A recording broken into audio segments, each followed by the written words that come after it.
ప్రకృతిని పర్యావరణాన్ని కాపాడాలని జంట నగరాలతో పాటుగా తెలంగాణ రాష్ట్ర వ్యాప్తంగా ఎక్కడైతే చెరువులు ఆక్రమణకు గురైన సమాచారం ఆ స్థానిక ప్రజలకు తెలిస్తే చాలు దాన్ని ప్రభుత్వం దృష్టికి తీసుకురండి.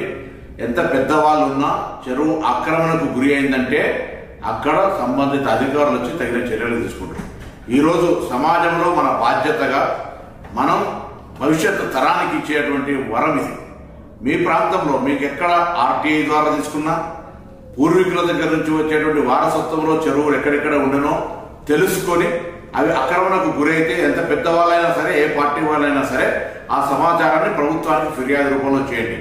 ముఖ్యంగా హైదరాబాద్ ఇన్ఛార్జ్ మంత్రిగా జరుగుతున్నటువంటి చెరువుల పరిరక్షణకు జరుగుతున్నటువంటి ఒక కార్యక్రమంలో హైదరాబాద్ జంట నగరాల ప్రజలు, రంగారెడ్డి ప్రజలు ప్రకృతిని, భవిష్యత్ తరాన్ని, చెరువులను కాపాడుకొని ఒక వ్యవస్థను కాపాడుకోవడం జరిగే ఈ యొక్క ప్రక్రియలో స్వచ్ఛందంగా మీ ప్రాంతంలో చెరువులను రక్షించుకోవడానికి తరలి రావాల్సిందే ఈ సందర్భంగా కోరుతాను. ప్రభుత్వం ఎవరి మీద కక్షపూరితంగా లేదా వ్యక్తిగతంగా ఉద్దేశపూర్వకంగా ఇందులో వ్యక్తుల మీద, పార్టీల మీద జరుపుతున్నటువంటి పోరాటం కాదు ఇది. ఒక ప్రభుత్వం ఒక పరివర్తన తేవాలనుకున్నప్పుడు కొద్దిగా కష్టమైన నష్టమైన ఇది తప్పది.